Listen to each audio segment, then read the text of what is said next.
Kasi may humor siya. Huwag mong intindihin na yung ibang nagko-comment na minsan may nagko-comment na wala ka daw respeto, 'di ba? Yung parang Hi, Mo Life! Another video, another share guys, another POV. So ngayon, magbibigay tayo ng point of view sa isa sa mga interesting na interview ni Ruel of Malalag kay Kalingap Rab. So sa dami-dami ng issues na ibinabato sa bawat isa, kay Rachel, kay Kalingap Rab, kay Ruel of Malalag, sa puntong ito ay sana matutuldo ka na at magkaroon na ng makakahinga na ng maluwag ang mga bashers na feeling perfect sa mga buhay nila. Okay? So si Kalingap Rab na mismo ang nagsasalita, sana magiging panatag na, at kung hindi nyo talaga kayang iduluhin si Rachel or hindi nyo kayang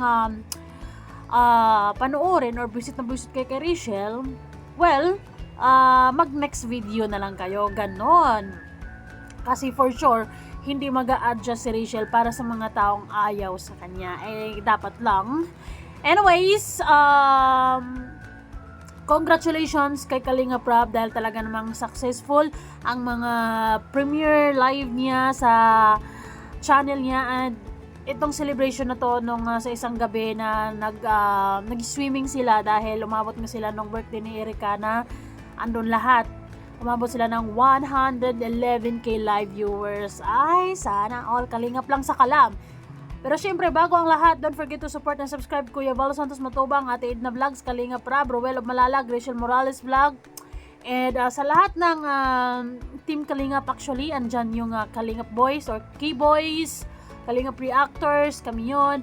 And syempre, ang mga Kalingap Charity Vlogger. Ayun, maraming salamat guys sa suporta nyo sa aming lahat at sa hindi pag-skip ads. Malaking bagay yon para makapagbigay din kami ng tulong sa Kalingap. So ayun guys, itong interview na to, seryosong usapin to, at dito natin maririnig ang bawat side kung well, again and again, ipapaliwanag na naman ulit ni Rachel ang sarili niya na ganito kasi talaga ako, this is it, this is me.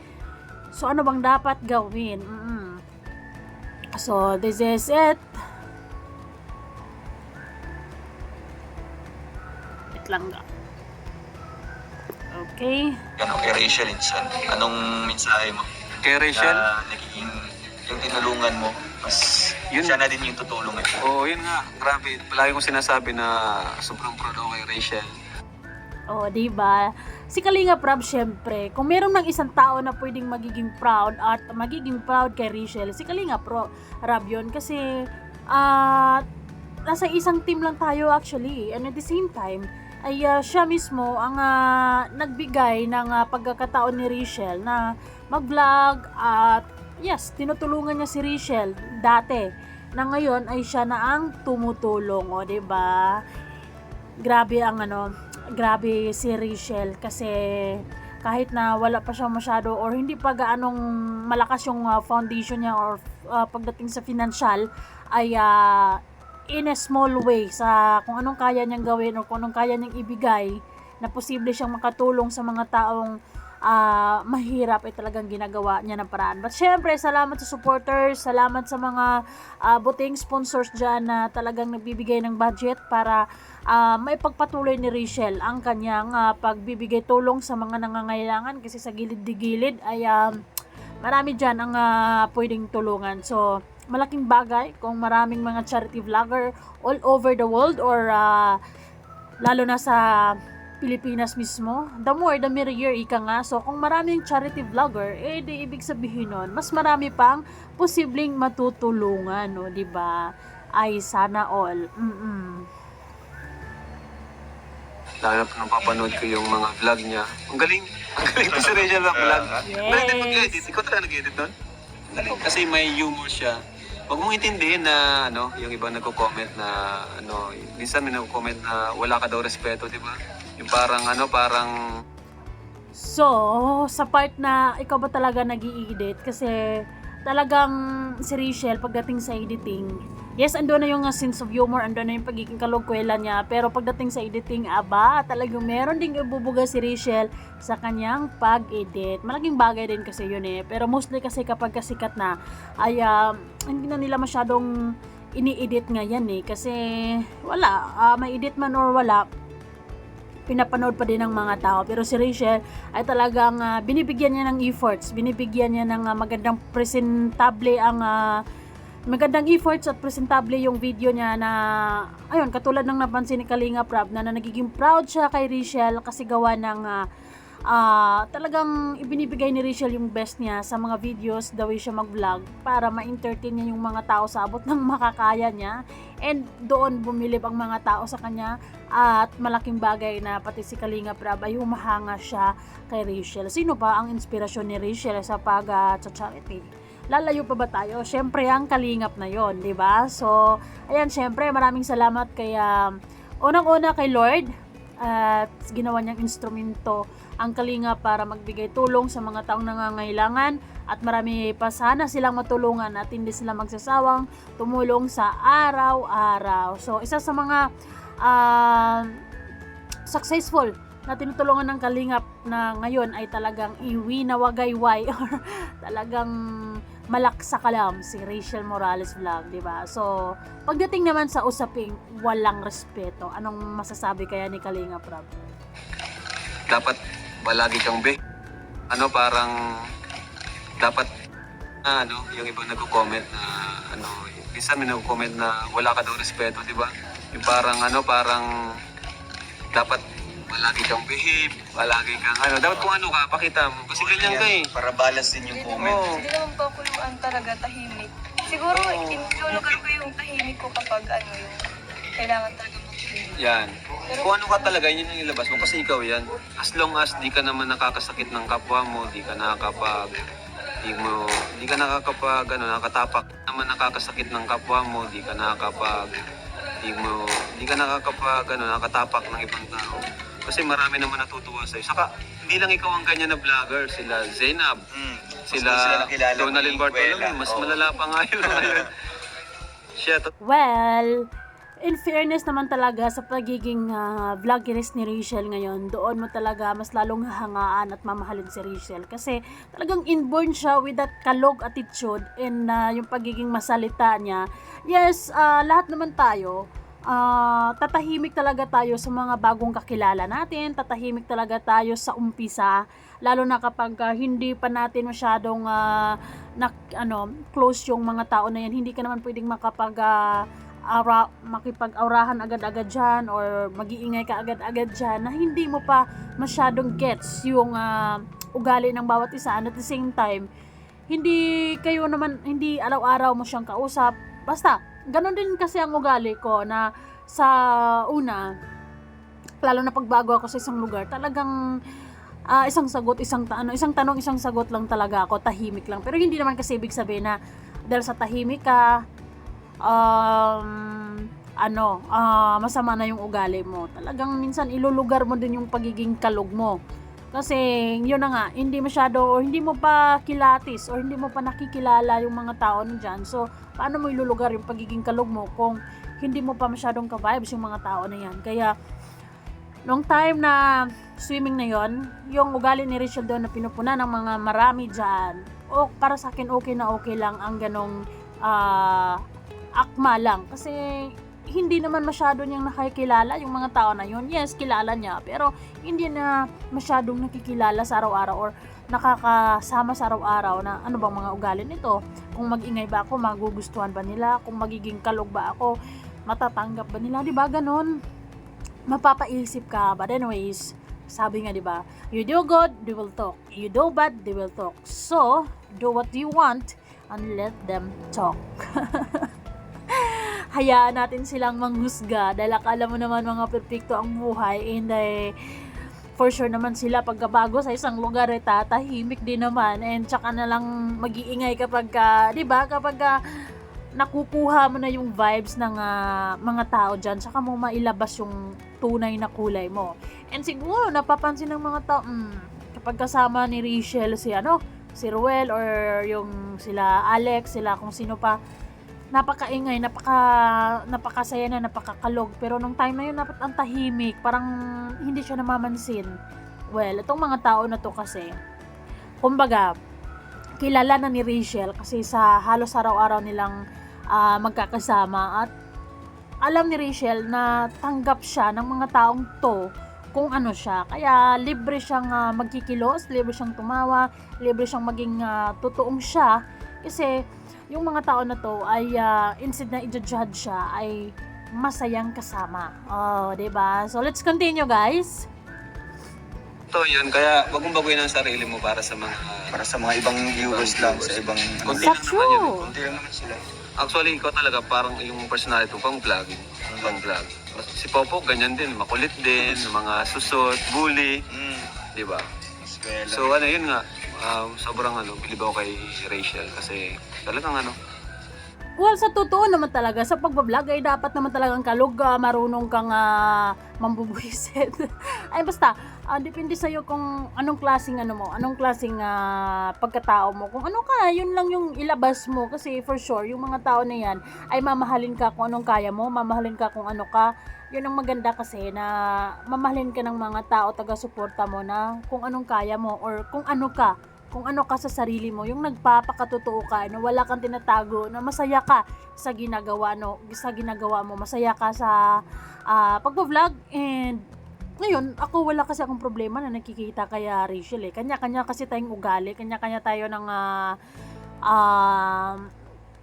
estilo sa buhay. Kay Rachel, kung ganun yung estilo niya sa pagbo-vlog niya, let her be. Kasi yun siya, 'di ba? And sa mga bashers naman yun na nga. Ilan lang naman sila. So sino ba dapat mag-adjust? Ano ba ang dapat gawin ni Rachel? Tatahimik or ipakita niya yung totoong siya? 'Di ba? ngayon pa lang successful na siya sa vlogger. Although nagsisimula pa lang siya pero ang dami na niyang viewers. Yes. Kaya ang dami Diba? nang sumusuporta. Ang dami viewers na Rachel. Sana lang yun, kahit mas pataas ng pataas, huwag kalimutan yung mga nakatulong sa kanya, no?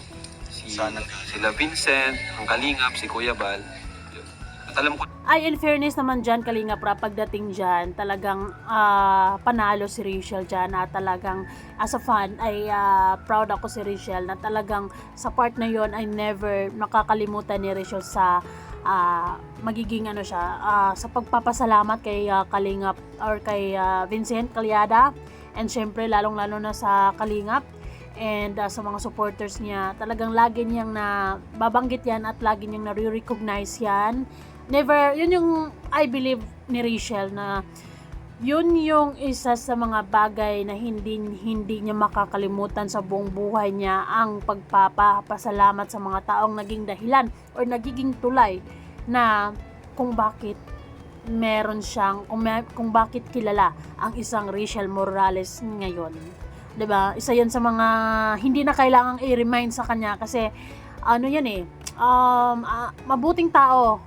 I mean, yung hindi mo na kailangang ipapa-remind yan sa kung sino man, kasi makikita at mararamdaman natin sa kanila yan kung thankful ba talaga sila sa mga taong nakakatulong sa kanila. And well, proud na proud ako kay Rachel kasi hindi ata yan magsasawang magpapasalamat sa kanyang mga viewers, sa mga supporters, sa mga sponsors, sa mga, at lalo na kay Kuya Val, kay Ate Edna, kay Kalinga Prap, and syempre kay Vincent and or kay Ruel, sa lahat-lahat na.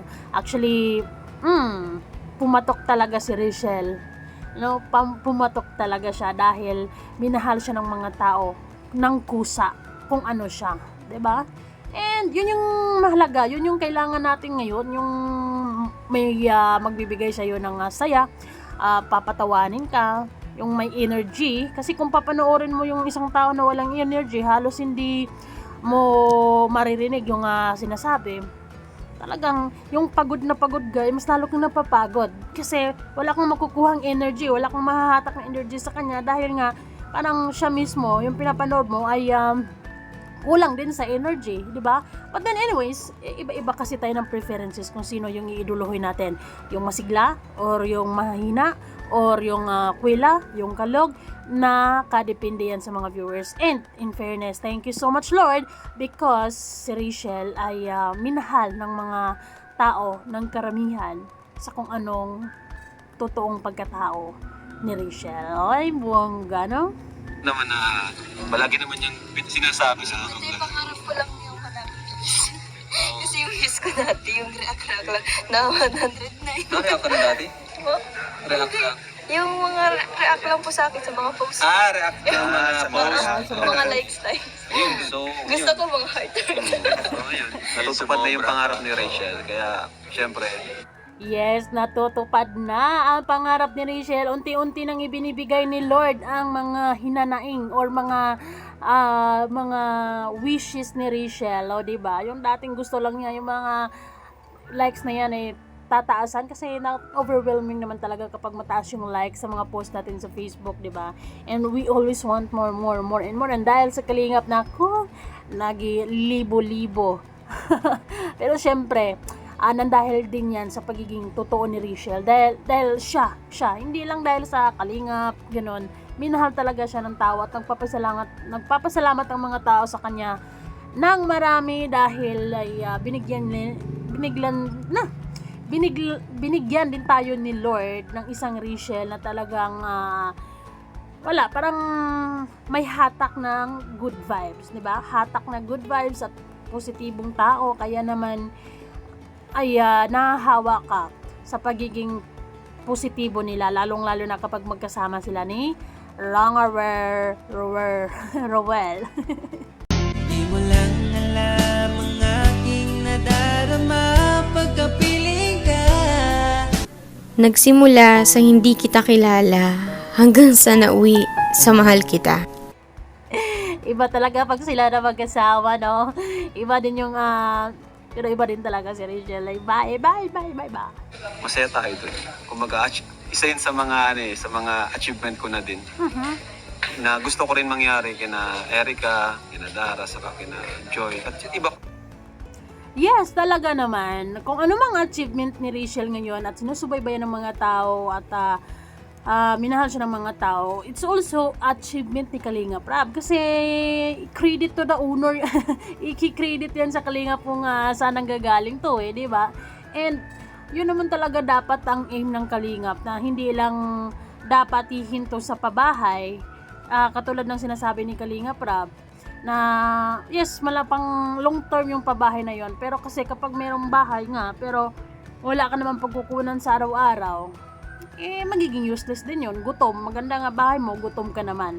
Kaya si Kalinga Prab, maraming salamat Kalinga Prab, dahil hindi ka naging madamot sa pagkakataon at sa mga tinutulungan mo, gusto mo maganda ang bahay, at the same time ay makakausa din kahit papano sa buhay. Yung tipong may pang long term na pagkakakitaan na ng pera para sa pang araw-araw. And isang maganda dyan, yung pagbibigay ni Kalinga Prab ng scholar, yung makapagtapos sila sa pag-aaral para tuloy-tuloy ang success talaga. And syempre, di ba, kapag tuloy-tuloy yung pag-aaral mo, makakaroon ka ng trabaho na maganda in the future. At the same time, makakatulong ka sa pamilya mo long term, di ba? And matutulungan na nila yung mga kapatid, nanay, tatay, and yung pamilya mismo. So, yun. Maraming salamat Kalinga Prab sa pagmamahal mo kay Rachel at kay Rowell Balalag, sa suporta mo din syempre. Ayun. Salamat sa mga supporters sa Kalingap. Salamat sa lahat. And thank you Lord for having this group of people na talaga namang walang sawang pagsuporta at pagmamahal sa mga nangangailangan. Naway marami pang matulungan si Kalinga Prab at mabigyan ng pagkakataon at mabago ang buhay at magkaroon ng bagong bahay. So yan, maraming salamat Kalinga Prab sa pagiging matulungin at mapagmahal sa kapwa. Thank you so much guys, and see you all on our next video. Comment down below kung anong masasabi mo sa mga sagutan o sa mga heart to heart talk na to, sa usaping ito. Thank you. Bye-bye!